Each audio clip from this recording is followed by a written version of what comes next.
Hello everyone, welcome back to my channel. My name is Tayo. I'm an M7 admit heading to business school by summer 2021, and on this channel I share my tips, tools and strategies that I use to get a high GMAT score and gain admission into business school. One thing I learned about the GMAT, and I wrote it 4 times, I solved 3,000 questions, is that your mindset matters. It really does. Like, if your mind is not in the right place, you can have the best materials and get the best advice, but you will not be able to leverage it. I know about 6 soft skills that you should have to get a good GMAT score. Very first one is preparation. You cannot wing the GMAT. Some people are naturally good at taking tests, naturally good at the GMAT. People like that, they'll go at the GMAT the first time and they'll get 700, 720. If you're one of them, well done, congratulations, God bless you, bye. But if you're not one of them, and many of us are not in that category. In short, according to the GMAT, only 9% of everybody that writes GMAT actually scores 700 and above. That means that the majority of every other person scores below 700. You cannot finesse the GMAT. You cannot wing it. You need to have a mindset that embraces preparation. If you don't like preparation, if you don't like taking your time to get into the meat of a matter, you will struggle with the GMAT. You need to understand that you need to be prepared. The GMAT is like preparing for a sport, preparing for a match, preparing for a competition. You have to start practicing. Olympic winners, people that go and play in the Olympics, they don't start preparing a year before that Olympic competition. They prepare 4 years. They will have started running 4 years before the Olympic event.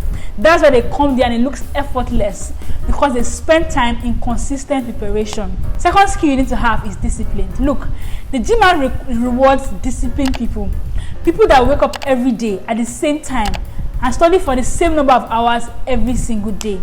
If you are not disciplined, if you are just doing 2 hours today, 30 minutes tomorrow, study on Monday, then next go study on Saturday, study on Tuesday, and then leave for 2 weeks, you will not see any improvement.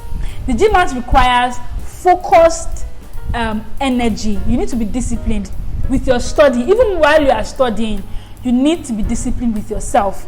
If you tell yourself that I'm going to achieve 90% accuracy, you need to be able to hold yourself accountable. You need to be able to hold yourself, you need to be disciplined enough not to give yourself shortcuts when it's difficult, when you are hating it, when you are frustrated. You need to be disciplined enough to hold yourself accountable to the process, to hold your feet to the fire and say, Tayo, I am not quitting until it's over. You need discipline. The third thing is that you need time management.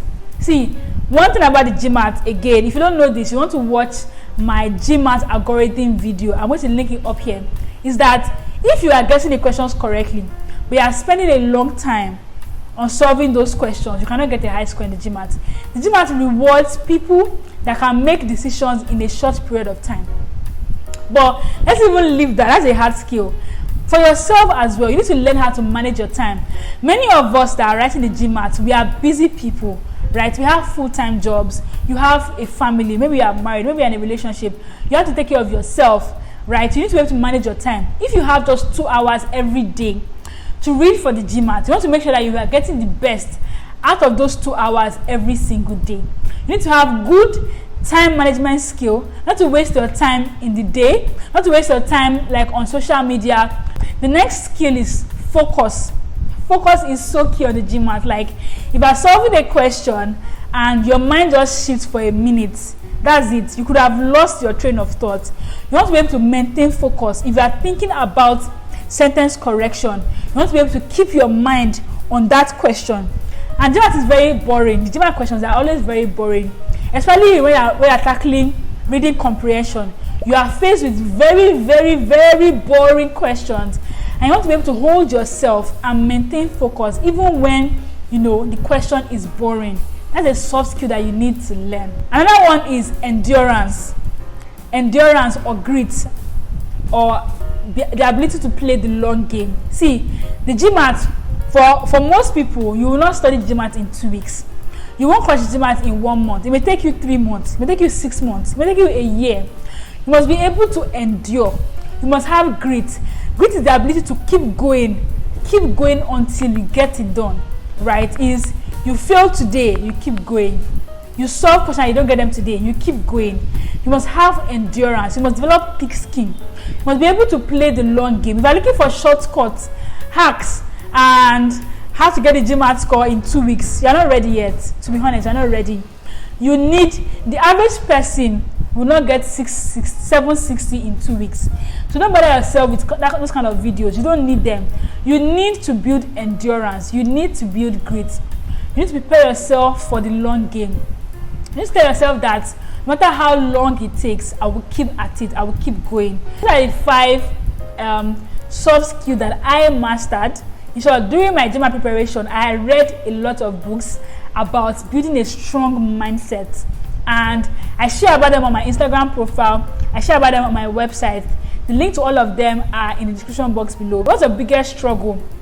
Tell me about your biggest struggle with the GMAT in the comment section below, and I will talk more about them. Are you struggling with focus?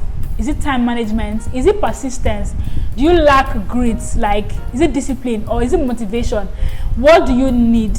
Let me know in the comment section below, and I'll be sure to give you advice and tell you how I handled it when I was preparing myself. Thank you very much for watching this video. I'll see you in the next one. Bye.